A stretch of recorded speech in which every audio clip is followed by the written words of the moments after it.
This spirit, when it manifests, it also gives you a state which we call as collective consciousness. It's the state by which you become, again I say become, it's actualization, it is not just talking. You become conscious collectively, means you become conscious of another person's centers on your fingertips. You also become self-aware. You know about yourself, what centers are catching, where are we going. Like a person who becomes mentally upset, he doesn't know. Till he becomes mad, goes to lunatic asylum and dies, he does not know. But in Sahaja Yoga, immediately you can find out that there's something going wrong with your mental side. If a person gets into cancer, he might get into the state of galloping cancer, about to die, then he may discover that he has got cancer. But in Sahaja Yoga, if there's a little imbalance, immediately it shows on your fingertips. And if you know how to do it, how to correct it, then every problem is solved. So as I told you yesterday, yoga has double meaning. Yoga means union with the divine. That's one. And the second one is the expertise, the deftness, what we call in Sanskrit kaushala. You must have the deftness, how to handle this all-pervading power that is flowing through us, how to understand ourselves, how to understand others. That's an important part of Sahaja Yoga. First of all, a little light is enlightened. You get the experience of the spirit to begin with. It's an actualization. But then you must make it grow. Christ has given beautiful parables explaining this, the sprouting of the seeds which were thrown on the rocks. Some were thrown in the good soil and some were neglected. Now we find that every day happening. Thousands come to my program and then I find some of them are lost in the rocks. Some of them are wasted, but some of them become huge big trees to give shade, joy and support to others. We have to change this world. How are we going to change this world, this horrible world which is just on the precipice of destruction? The only way is that we have to change ourselves. That's the transformation just waiting to happen. It's nothing that I am doing about it. I really tell you, I don't do anything. I don't do anything. You're just waiting to get it. You just catch upon it and you get it. I may be just triggering it, but you can trigger it also. So one has to understand that you have to be honest to yourself. You have to be fair to yourself. You have to understand your value. You must know your worth, that you are a human being created out of small things like amoeba from carbon. And today you are sitting here as human beings. You must be something very special. And this special thing has to become that thing which will make you understand what you are.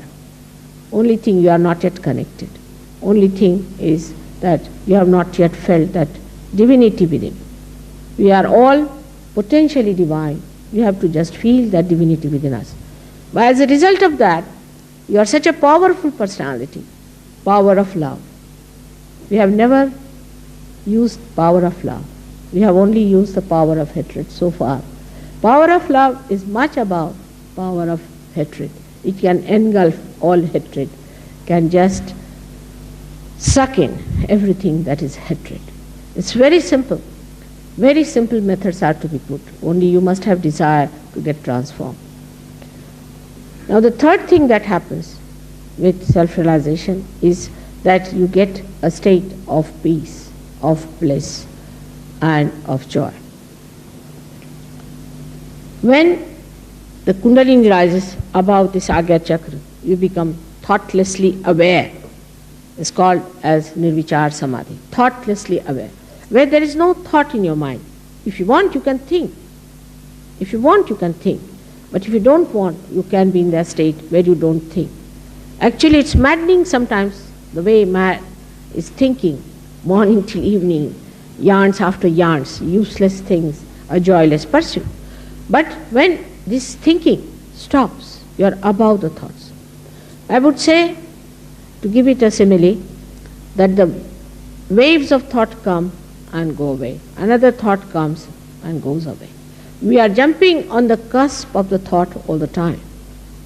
Supposing we can just get in the center of the thought, That is the present.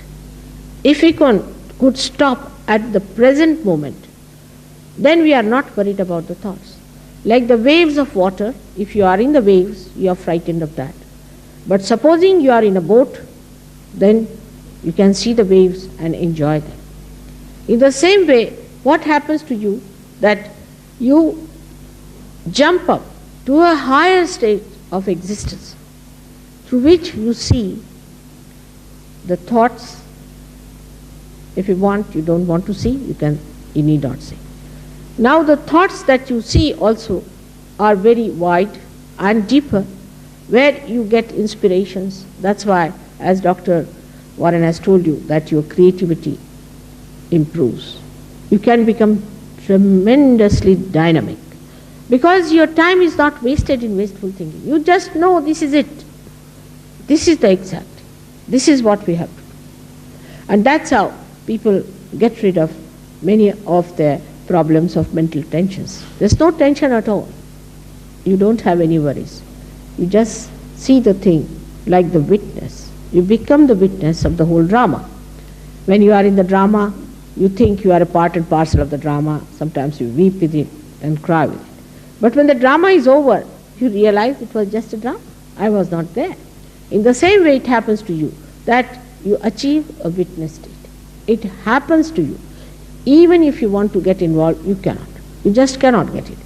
That's how you can solve the problems better, because you are away from the problems. You can see what the problem is, but when you are in it, you are upset, full of tension, worries.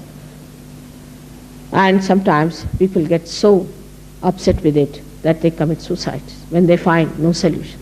But if you are away from it, then you can definitely solve the problem. Now this witness state has to grow within you gradually with little understanding and with little meditation, which is very simple, which you can do very easily. Nothing has to be done about it. But first thing you must know, it is actualization. It is not your mental projection that is going to do anything. Like we may say, we are all brothers and sisters. We say so. But when it comes to wars, we become enemies. Even in a family, there are brothers and sisters. When it comes to property, they fight. Not in Sahaja Yoga. You really become part and parcel of each other.